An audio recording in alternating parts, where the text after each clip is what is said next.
And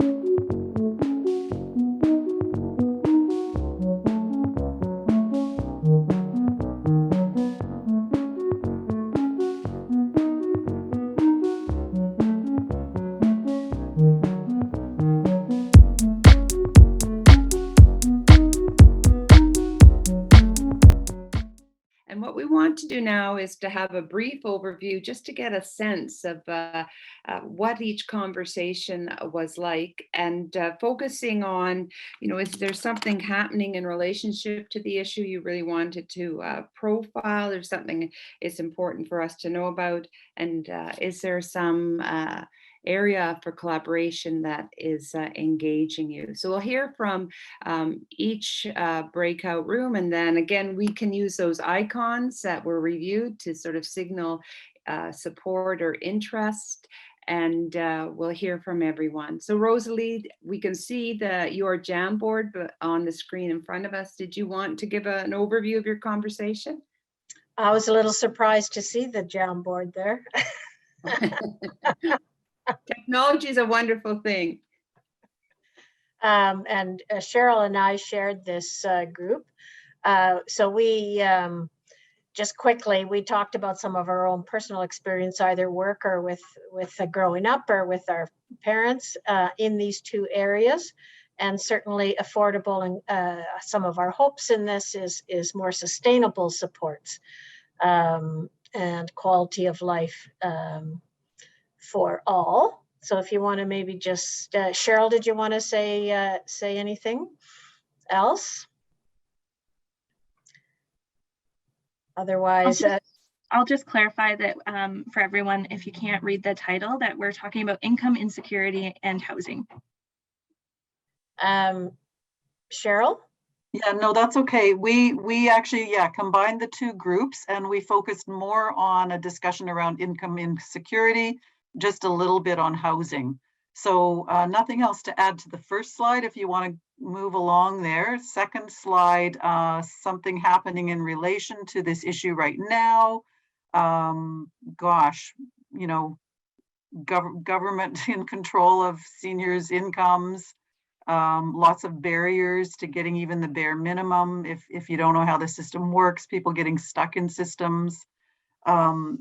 We talked a little bit about opportunities for collaboration.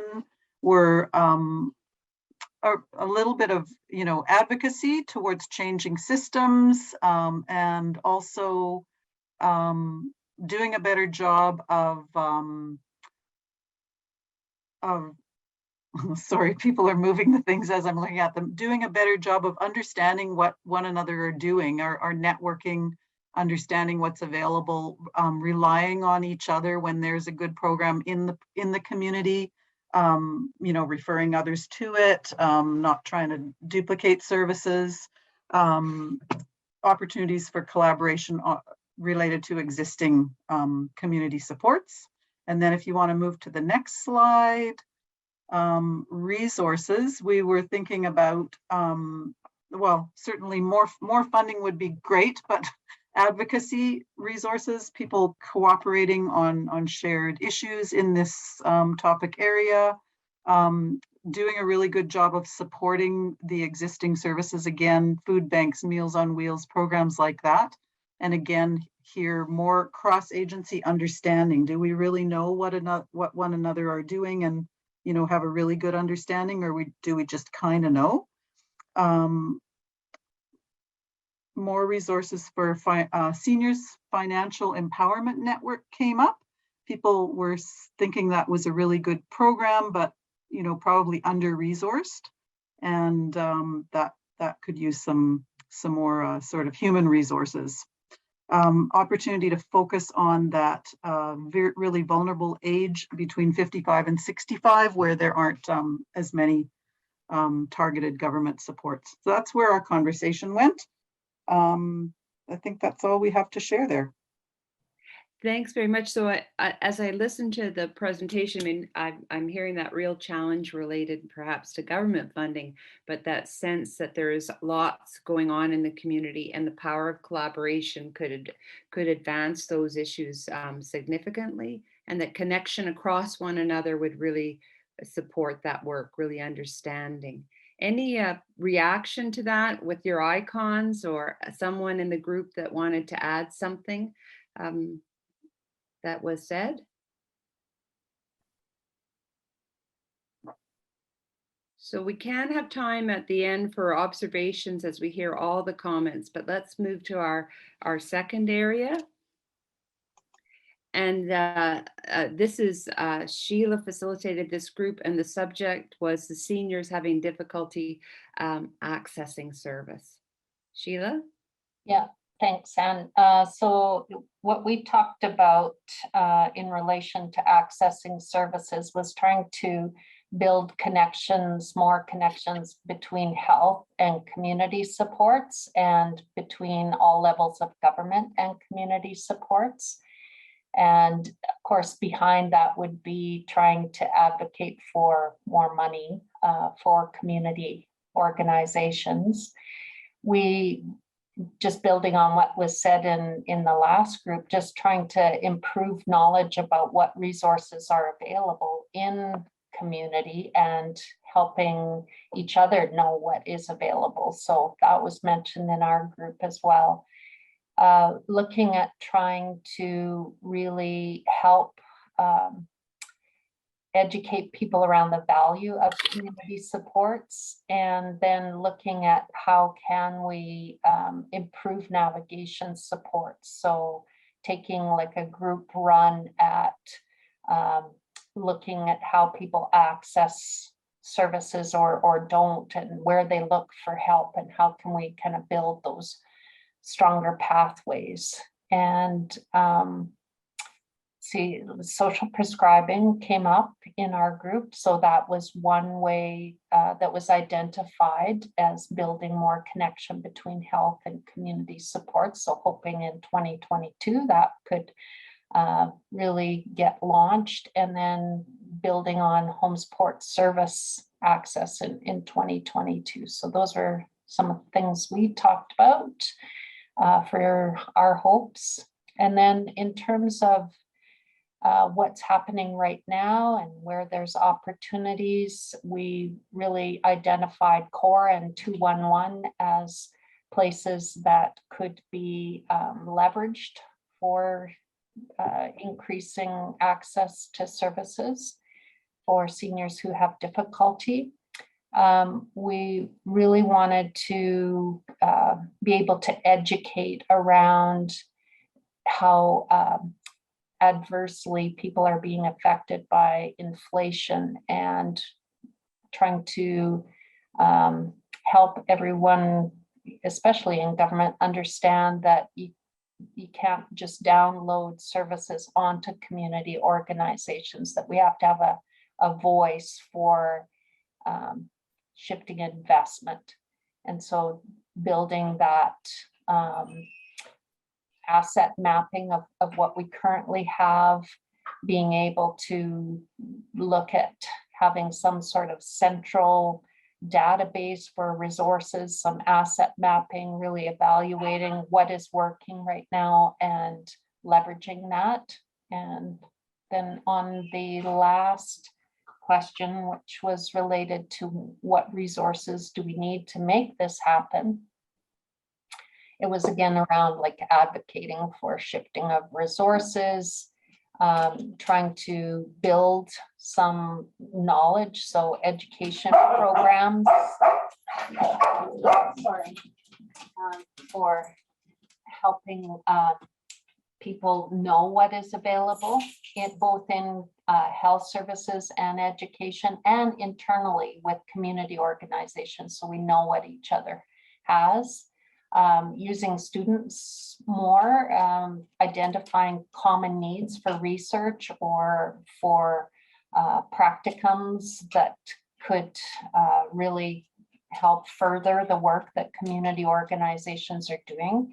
And then looking at more expertise in like data analysis and support. We really think that would be useful in the community right now, and having a voice at the table of government was something that our group also said really needs to happen to get that two-way communication between government and community organizations. So I don't, if anybody wants to add, if I've missed anything from our group. An additional comment or observation from someone who participated in the discussion? And I should mention, we will, of course, document these conversations.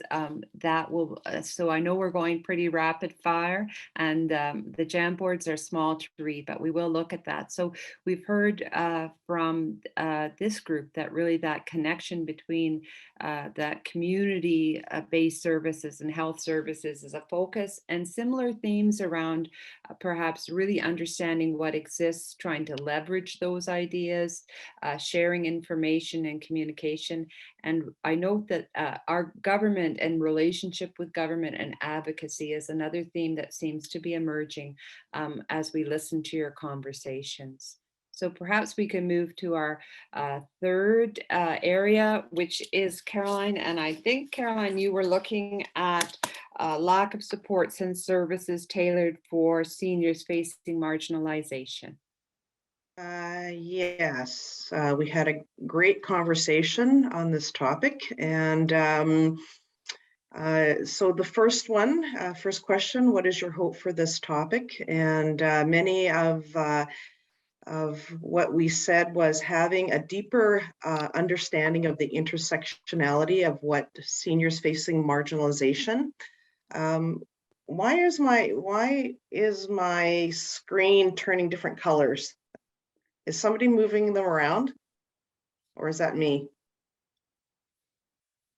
I'm just resizing them so people can see them. Okay, sorry. Okay, you're doing that. Okay, I was wondering.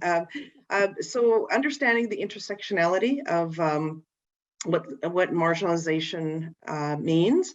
There was also a discussion around the definition of marginalization. So is it low income, LGBTQ, so all of those groups, but what other groups are we including under marginalization? And we talked a little bit about those in rural areas that may have a lack of access to information.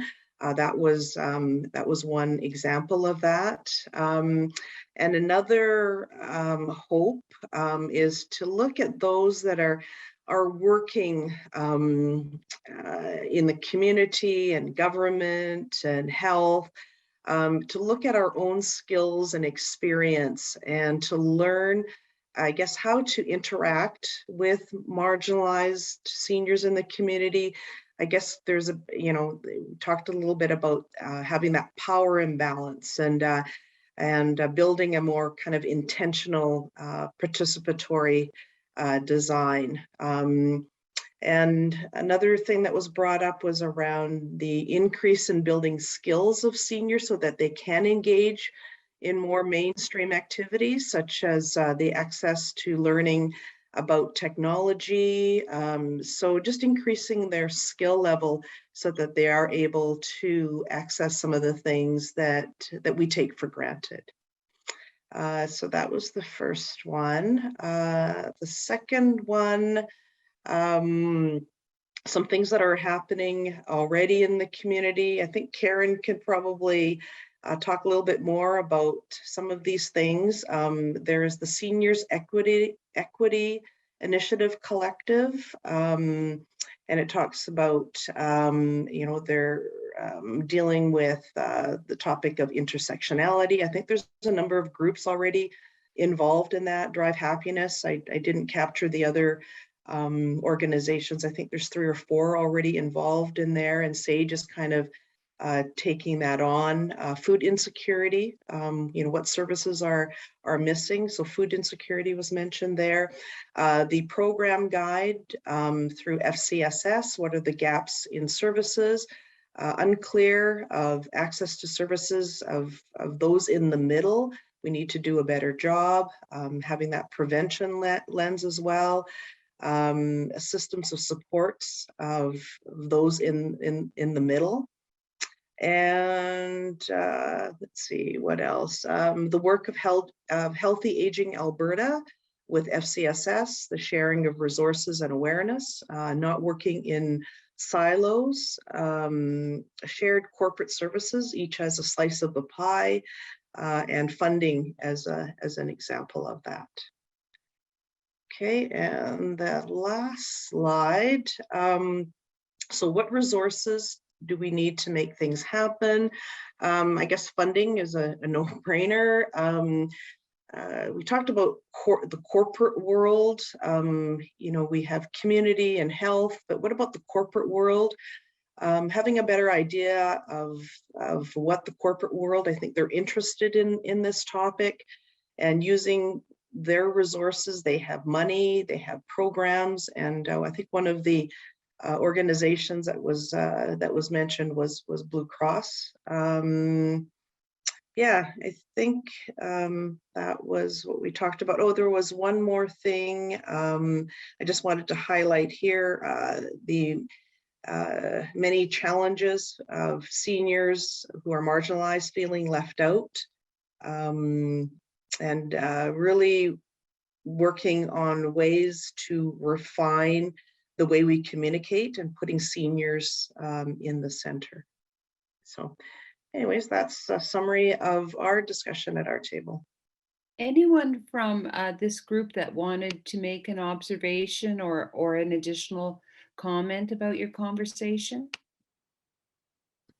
I'll just mention that Aurelia from Africa Center did a really good job of pointing out the importance of communicating on the same page as for all this outreach, making sure that and Jazz mentioned this too, making sure we understand where it is that those marginalized seniors are really coming from, what kind of resources do they really need, and how are we going to best address those needs rather than just assuming we have what they need already. So that was a really good point. Thank you. I think in that first part of Carolyn's presentation, we really did hear those issues of understanding who are individuals who are marginalized, and then that senior at the center. How do you empower or ensure participation? That came out very strongly in this conversation. And I know we are hearing some similar themes in Rosalie's group. I believe food security was identified. We see it's, I think, identified and touched upon here. Again, lots to build upon, and that issue in relationship with government and government funding being a focal point. So we're moved now to mental health and social isolation, and that would be Wendy, I believe, who is going to just share your conversation with us. All right, I might look left because it's bigger over here. So if you see the side of my face, that's why. Oh, there, Angelique's making it really nice and big. I thought it was big enough originally. So in our group, we had a pretty small group discussion, just 3 or 4 at a time. We had a few people, one person pop off and one person pop on, but we spent a lot of our time actually on this particular question. And there was a mixture of just really acknowledging that the hope is down. Like, you know, the level of hope for addressing mental health and social isolation is it's limited. It was limited within this group. So so just starting with that, and then we started talking a little bit about, you know, the pandemic as an opportunity to raise some of the current conditions of folks, whether they're in homes or whether they're in community and isolated, bring that to the forefront and hopefully start some more open conversations about mental health and the effects on people, or the real effects on people's lives, and particularly, of course, of some of the older, very isolated seniors. So we talked also a little bit about that seniors being an incredible resource, and so where ageism sort of might impact the way that governments, especially, and also the general population, sees a senior as more of a liability as opposed to a really wonderful resource for the community. So we talked a little bit about the value of engaging seniors as volunteers rather than stuffing them away in seniors' homes, for example.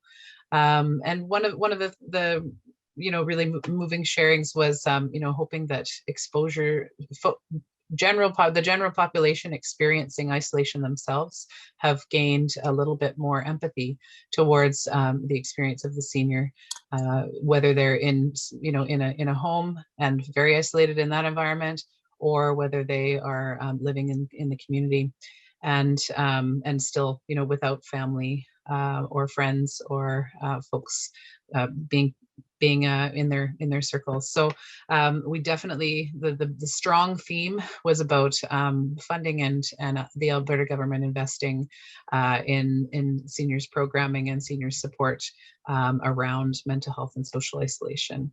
A couple of the things that came up also in this chat was the value of Zoom during the last couple of years, and how it's ebbed and flowed between being really successful, people are really engaged and they're learning new skills, and then moving to a Zoom fatigue phase. So just knowing that continuing programming could be one of the hopes. So offering Zoom for folks that maybe haven't been able to get to centers but would like to continue online is one of the hopes as well. And then, of course, the last but not least, sorry, just that last one on the bottom right there, the hope is to move back into some more in-person programming. So for those folks that, really value that drop-in opportunity to share food together and to be together, that's a high hope for this group. So we can move to the next one now. Thanks. So we talked a little bit about, there was a couple of different projects to highlight. The Storytelling Alberta Legacy Project, which is not funded in Edmonton, but is funded in Calgary, was just a neat opportunity to share there, where seniors have an opportunity to learn how to tell a story. They write their story, they record them, and then put them online. So opportunities for seniors to be able to contribute and share some of their history. The Age Friendly Edmonton podcast series that happened last year, and then one of our participants talked a little bit about the really deep seated challenges for hearing impaired folks, seniors being that being the number one disability for this age group, and how little has been happening to support their engagement and their removing them out of social isolation and addressing their mental health from being so isolated with masks being everywhere. It's been really, really challenging for that population. So then the last piece here was, we were looking at really just general, there's lots of opportunity for collaboration. We didn't come up with some super specific examples, but definitely, collaborating on funding sources and projects for folks with hearing challenges was one of the ones that we identified. And then last but not least, on the last page there, again, similar themes, funding, and just sort of encouraging the government, or advocating that the government really sees things, it looks from a different lens, and seeing the older population in Alberta as a resource as opposed to a cost. So we'll just stop there.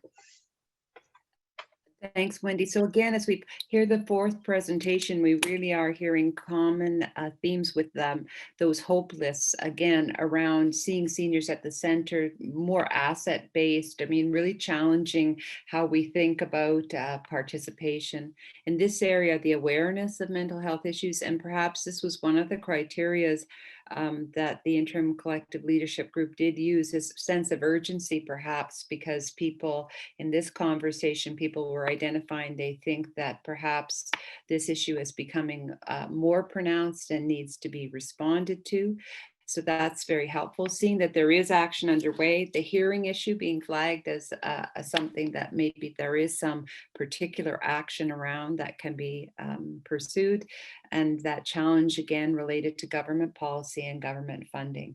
So that's very helpful. Thank you, Wendy. And I think, Barb, it would be our last group that looked at resource sharing. Perfect. So we had a really interesting group because we had people, we had one from the private sectors that gave us some really good insight onto the funder side of things. They're all looking for different things though, especially when you look at the nonprofit groups. They would love You're a little hard to hear. Oh, so I'll maybe move closer. Is that better? Yeah. Perfect. You might want to just turn your video off too, Barb. There we go. Just breaking up a tiny bit. Perfect. So they really wanted to be able to start sharing in general. Like, is there ways to share things like IT support or ideas? But there's so many organizations is the other issue, and they don't know what the others are offering. So are they offering a redundancy in services? Is there ways for them to start collaborating better? They would love to see things like a database to see what everyone is offering so they could skim through and do those things. Our for-profit person in our session was really great because she said everybody asks for money, and her actual budget for handing out their donations is not that large a year. So is there ways that people could approach them? Could they ask for volunteers or in-kind pieces, or which is a lot easier than if someone asked for $10,000 that she may not have in the budget, but if they asked her to bring a birthday cake to the senior center, that if people could just get more creative on for the for-profit on how they're asking everyone, because everyone is budget conscious now. And they were hoping that we could have some resource matchmaking on what you have and what you need and switching that back and forth. A lot of the organizations have common goals because they're struggling with HR or having legal advisors. And is there a way that those could be workshops that could be offered to them to give them some expertise in those areas that they could share? So we kind of on all three slides had a little like, it was very much overlapping, but they really started to share things about how what's happening already for opportunities. So they want to create more partnerships. They want to brainstorm together. They used examples like the Jerry Forbes Center, how they have so many organizations that are resourced together. We talked about Health Aging Alberta and CORE. They would like to look at how to do collaborative events instead of having separate events. How could they actually do them together? Another one that was pointed out was the Edmonton Voluntary Organization Chamber. And they want to look at how to be bold and change the model. Like they truly think the model is broken, especially around senior centers and things like that. Zoom's made it really possible. We did hear later that people wanted personal connection, but are there ways to look at hybrid models? And repeatedly, we just kept hearing the model is broken because everybody is fighting for funding at the end of the day. And a lot of them are trying to do the same things. And is there a way for things like senior centers, instead of having 12 executive directors and 12 boards and 12 grant writers, is there a way to do a pilot and create like a super board? And you'll see that more on our last slide. So yeah, there is a lot of talk about, could you for some nonprofits get a super board that oversees it? So for maybe to do a pilot of 3 or 4 senior centers, have one executive director, one board, one of each of the categories. Because one of the issues with boards, especially that came up, is you end up with bums in the seats, not necessarily skills. And how do you create a really good oversight board that could create that? And how do you attract those people in there? And again, they need for resources, they really need training. And it's through IT, everything switching online and Microsoft and all the different tools they're using, as well as HR has come up quite a few times to share that HR because they may not have funding for the program. And then just ways to collaborate to connect those seniors into the programming that are possibly already into a senior's home and that are to connect them back into the community, into the senior centers. So a lot of it came down to the how can we look at this year and how to connecting things and how to share those resources. And then again, it kept coming up. Funding competition is a waste of time. Thanks, Barb. So we can see with this presentation that this really reinforced some of the other systems issues that people had identified. When we think of some of the big issues we've heard around connection of mental health and community-based services, ageism, how do we really understand marginalization and ensure our services are fulsome and actually responsive. So this group really began to take on some of those issues issues, as Barb was saying, with respect to discussion of the model, and perhaps pushed out this issue a bit, because I think I did hear both sharing of information and resources across organizations, but also really fundamentally also in terms of how services were identified. So we'll take a 5-minute break in a minute, but just perhaps next steps. So this has been a great conversation. I think all of you were asked if you wanted to pursue your conversation. So that has been recorded. And I don't know if someone from the council, Angelica, if you wanted to just sort of wrap up this part of our agenda item in terms of where we go from here. Yeah, so thank you everyone for showing up fully in those discussions. I know that sometimes in work like this, it can feel like we just constantly talk about the barriers and the issues and that there's a lack of action. But the way we designed the questions was really to identify areas for action. And I'm hearing a lot of themes and areas where we can have collaborative action within the network, like with resources and matchmaking and keeping each other in the loop about what everyone's doing and using our collective advocacy as our power, because if we come together as a sector, will be a lot harder not to ignore than individual organizations. So the purpose of this conversation was to gather those kind of opportunities for action. And we will be taking all of the different engagement opportunities and the feedback that we've gotten and bringing it back to the ICLG and the interim collective leadership group and deciding what we want to do to make the action happen, whether that's working groups or continued discussions, check-ins, things like that. We really are going to wait until the rest of the engagement is done to kind of lay the groundwork moving forward. But I can confirm that the resource and matchmaking piece is going to be very strongly emphasized with the work that we are doing here at the network for Edmonton, and then also with the Healthy Aging Alberta work that's happening provincially. So that's kind of where your feedback is going to happen, and we'll keep you in the loop if anything comes up where you can continue to build on these conversations that you've had today.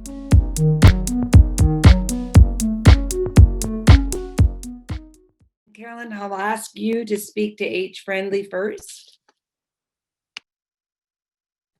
I can do that. Yeah, I've got a couple things to update on Age Friendly Edmonton.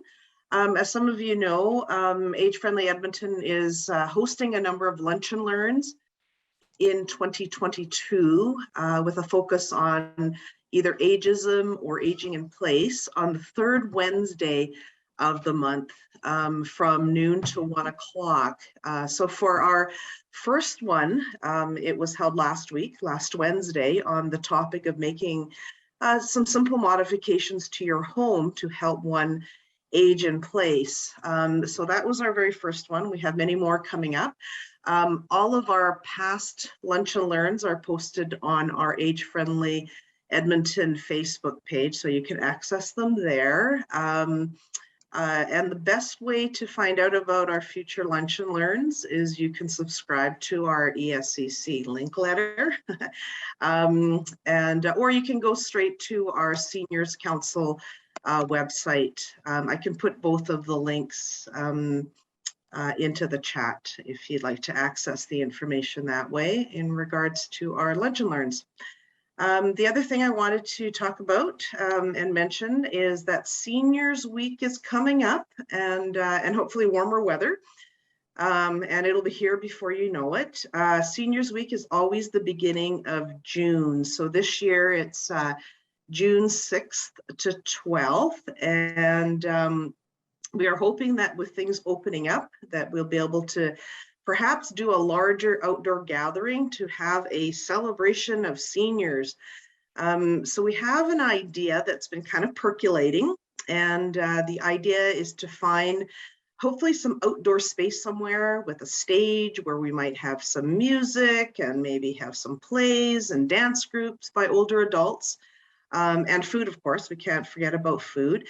So we're just starting to look into some possible venues, such as Louise McKinney Park, I think, comes to mind.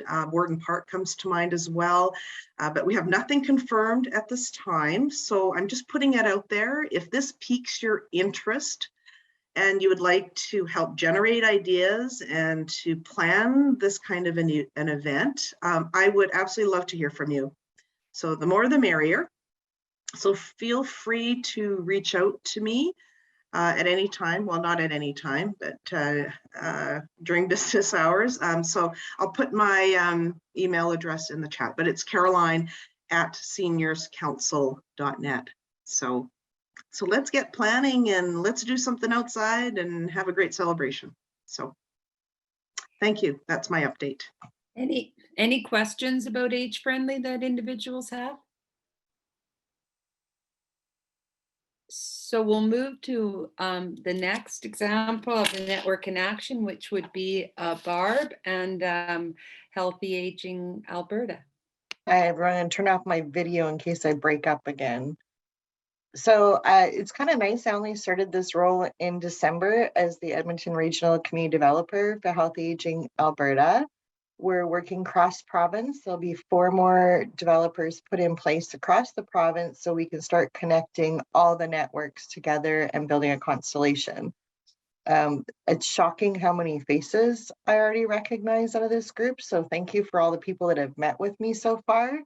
Working really closely with Sheila's team and Angelica, Cheryl, Rosalie, to start learning what all your organizations are doing. But we don't want to overlap and have everyone being interviewed by both organizations. So I'm doing a huge push right now on some of the rural people in the surrounding areas of Edmonton and starting to figure out how do we connect them back in with all of you in the city and vice versa, because there are very different needs and yet in a lot of ways really the same. So if there's anyone that wants to reach out and tell more about their organization, you can connect with me through Angelica or with her, and we're going to try to work really closely to start capturing all those matchmaking pieces we talked about. So for example, if I'm in Fort Saskatchewan and I'm at a senior center that wants to write a grant to do a program, I can connect with Angelica and see if she's heard of anyone wanting to do a similar thing in Edmonton, or maybe it's the facilitator in Calgary, the developer, or Fort McMurray. And as we all start connecting and talking about what the organizations are lacking, what they're doing, and what they're celebrating, we're hoping we can start making those connections across the province to really bring a strong sector. No more of that regional piece that gets to be a little bit in the way sometimes, when maybe it's the person in Fort McMurray that matches up really well with someone in Edmonton. So yeah, I think that's the first piece. We talk about networking. So us working together and then working for you guys. And that's our big update for now. And hopefully over the next few months, we'll have lots of really great stories to bring back to you. Any questions or observations for Barb?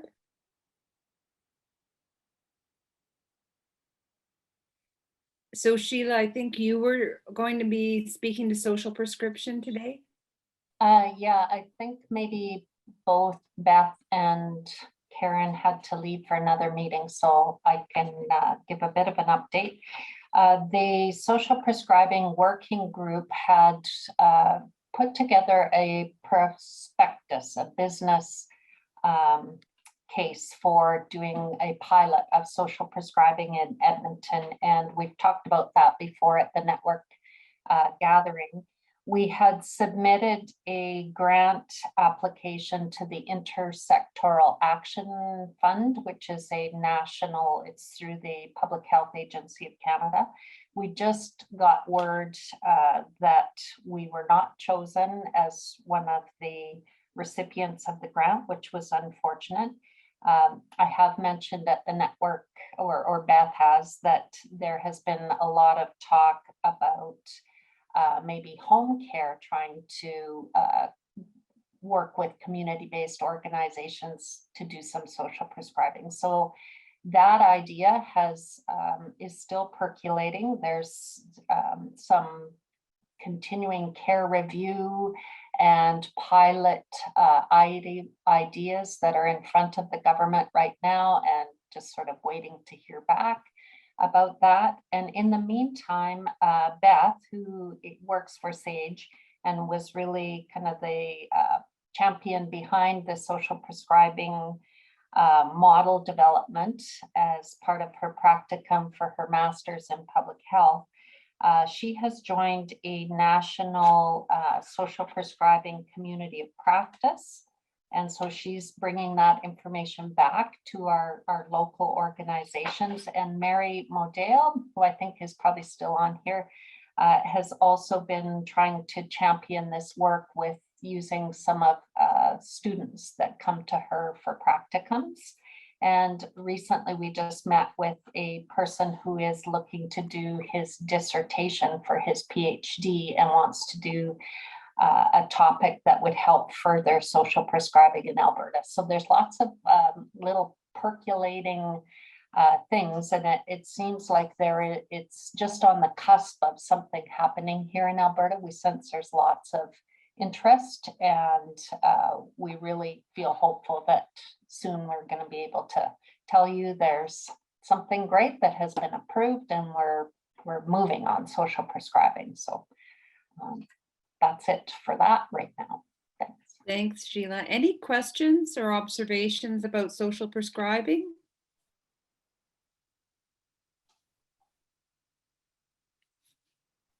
So we have one final update, and also it's Sheila I'll call upon, but it's an update on the FCSS coordinated outreach services. Yeah, thanks, Anne. So I wanted to just be able to speak to everybody about the FCSS Coordinated Outreach Services project. FCSS invited the Coordinating Council to take a lead role in fostering a collaborative and coordinated approach for outreach in the senior sector. And as you can see on the picture, we tried to kind of help create a visual of this so that we could talk about some of the components. Some of this may look familiar to some of you if you're on the interim collective leadership group, but essentially FCSS, who is a municipal and provincial funded organization, has been part of our network, and they have announced that as part of their FCSS review, they were going to proceed with an open call for funding applications for 2023. And that is something that hasn't happened in a very long time. And because of the engagement work that has been undertaken for senior services in the last few years with the city and with ESCC's involvement and their support to other coordinated work in the sector, they invited the Coordinating Council to play this lead role in coordinating outreach. And ESCC has a long history in doing some coordinating work, but we wanted to sort of show that this network and the work of the interim collective leadership group in advising the network, and then the ESCC in kind of playing that backbone role for the network, but also, some of our historical actions around coordinating. So, our history goes back quite a long time when it comes to work around outreach. So in 2010, we led the design of an improved model for delivering outreach. 14 sector agencies participated in this work, and it developed a framework for improving outreach to isolated and at-risk seniors. So that is that report up in the top right corner. That provided the basis for working with the sector to create the Outreach Worker Toolkit, which you can see on the bottom there. That was developed in 2013. It has lots of detailed needs assessment tools in it and resources relating to many issues that the outreach workers encounter. It has been revised in 2017, and it's something that FCSS has encouraged the sector to be using. It also has helped us create a real connection to 211, and we helped develop that seniors information phone line back in 2014.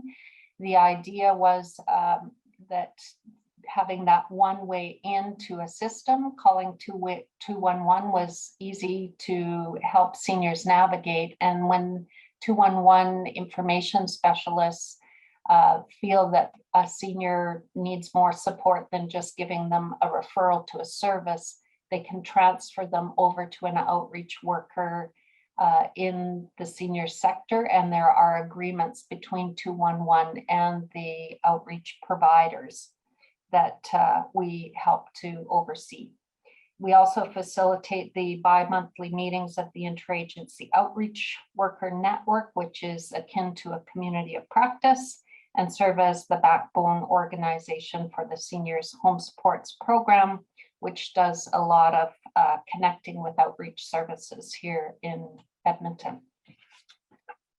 So just looking at the alignment, the project itself for coordinating outreach, it does line up with the Coordinating Council's vision and mission and values, and it fits within our strategic goal areas, and it's a natural progression of the work that we've historically been involved with. And it does provide that opportunity for more collaboration and coordination. And as the initiative creates those opportunities to advance sector level collaboration and integrating outreach services for seniors, that's where the network comes in. And it seemed a natural fit for network involvement. And we said as much to the Interim Collective Leadership Group. And they had some discussions that we helped to facilitate. And in the meantime, the Coordinating Council and the city had many conversations about the project, and an agreement is being developed for this work. And it has, timelines, resources. It's going to be a community-shaped model. That's important for us, is looking at how that network can really guide and be that inclusive voice for outreach services and senior in the middle. So this work in aligning with the issues that the network and the Interim Collective Leadership Group had identified. So things like system change to benefit end users, reducing siloing, and really kind of trying to move to action and not just talking about things.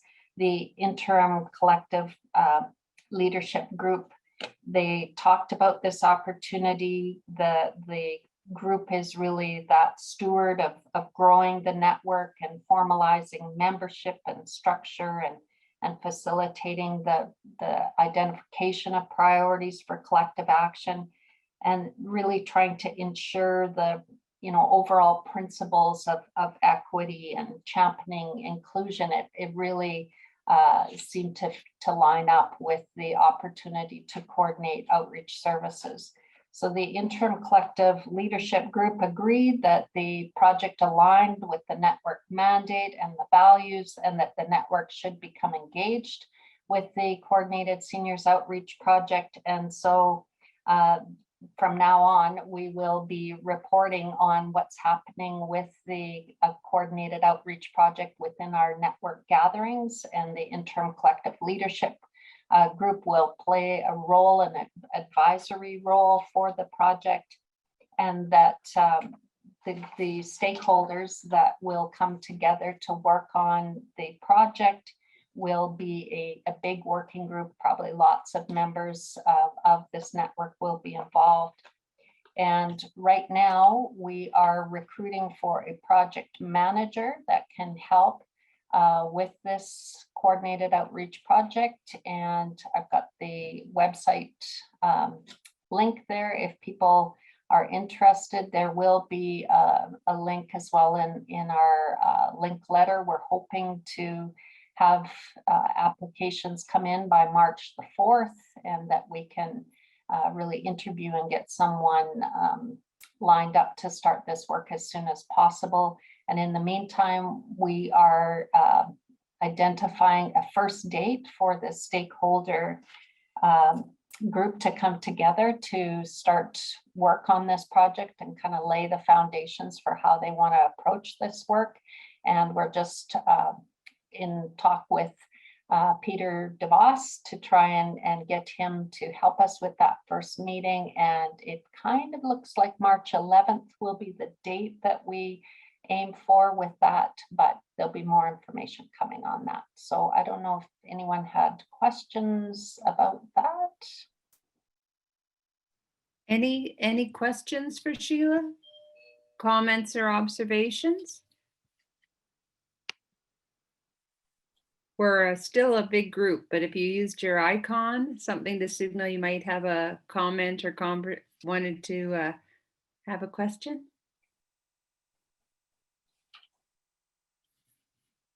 So I'm double checking, but I don't see anything.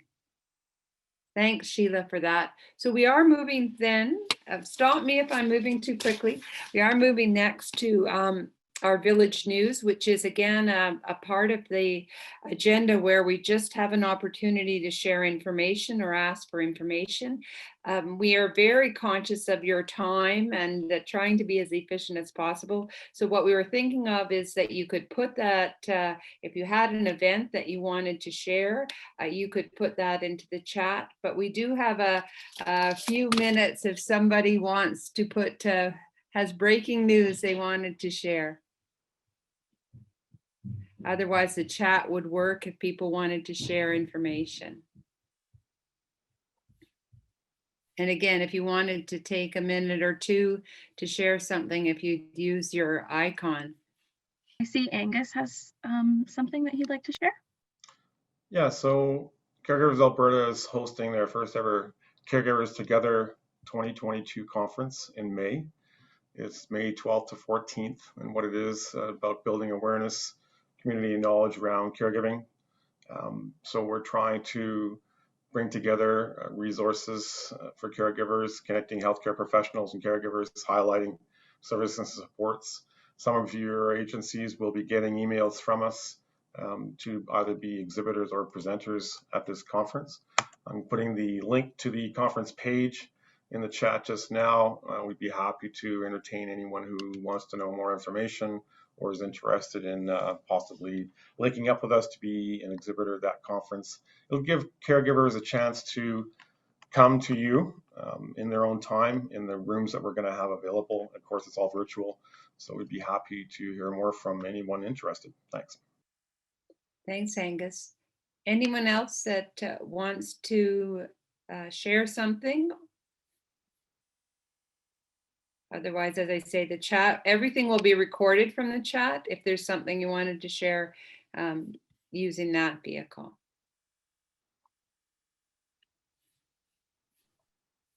I would just say if anybody does want to bring like some traction to their organization, the Caregiver Alberta events that we've been to have definitely brought a lot of attention to our organization. There's a lot of people that go to the events and are just very interested in connections. So just to build off of what Angus was saying, it probably will be a really great event because everything we've done through the pandemic with caregivers has been excellent. Great, thank you. So again, I'm just double checking, but I think then we'll just move to the final agenda item. And Angelica, I'll turn it over to you just to confirm the date for our next meeting and to do a quick exercise related to evaluation. Yeah, so thank you everyone for coming. We blocked out 3 hours of your time, which might have been scary to some people. I know when I stared down a 3-hour meeting, I'm like, oh no, but we just wanted to make sure we had time if we needed it, but our goal was always to let you out early. So we were being a little tricky there.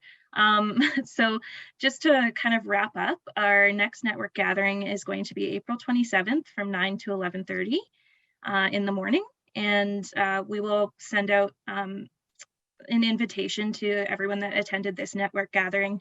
And we will also post about it in the link letter that we send out as part of ESCC. So for the evaluation activity, I'm just going to reshare the Mentimeter information, which is the online tool that we were using, that you can pull up on your phone, or you can click the link that I just shared in the chat.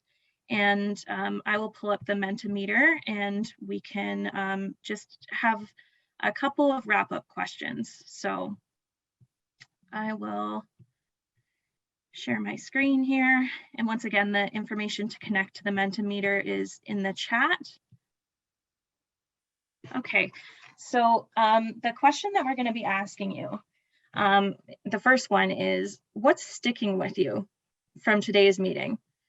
So in a few words, what are you going to be thinking about for the next few days after this meeting? Hopefully you're thinking about something. So I'll give you some time to think about that.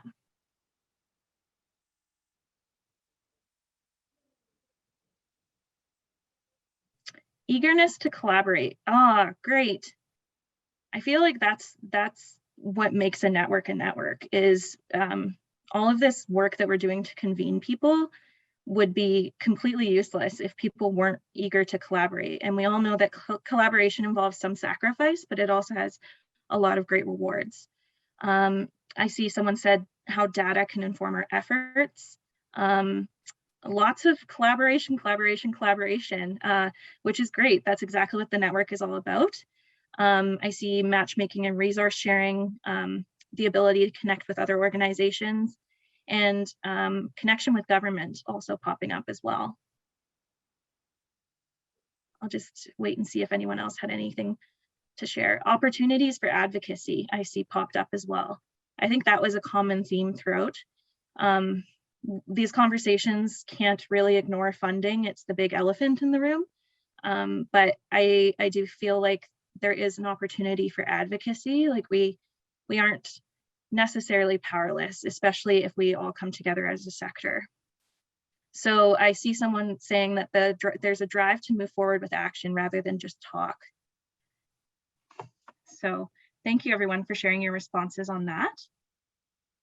Like-minded thinking, and some people want a super board for some senior centers. How cool would that be? I'd like to see them wear costumes too and wear capes. The drive to move forward with action, yeah. The need to loop technology to our building to add loop technology to our building for hearing impaired. Yeah, I took that away too. You know, I have that privilege that I'm not living with that kind of disability, and I didn't really think about how isolating the pandemic would have been for people with hearing loss. Okay, and it's kind of along the same veins, but just what is promising for you as a result of today's meeting? What are you leaving feeling kind of hopeful about? It could be in the sector. If you aren't leaving feeling hopeful about something that happened in this meeting, you can just share a hope for your day. That things are moving to a place of action. Yeah, I think we're all finally ready for that. Like, I know that a lot of people in the sector have itchy feet in regards to that. That there is an openness for connection. You know, sometimes it can seem like, especially when we're all competing for funding, that there's this kind of territorialism and guardedness within the senior sector. But I think today really shows that there is that openness for connection and that willingness to collaborate. I see that the Edmonton senior sector is strong and there's a lot of potential, that we all have a very powerful collective voice. Yeah, and that people have good intentions. Yeah, like I don't think anyone's in this work because they don't care about seniors, you know? I think that this would be the wrong line of work. We're all here because we want to make Edmonton a better place for seniors. I see more conversation cafes at the network gatherings. Yes, so this is kind of our first time trying something like this.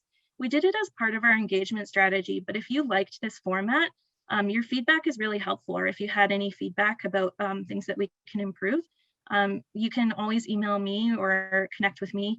I'll be sending out a follow-up email after this in the next few days, and you can always respond to that. And I just note Sophia is putting her input into the chat. Okay. And So for the first question, she had collaboration in kind outreach.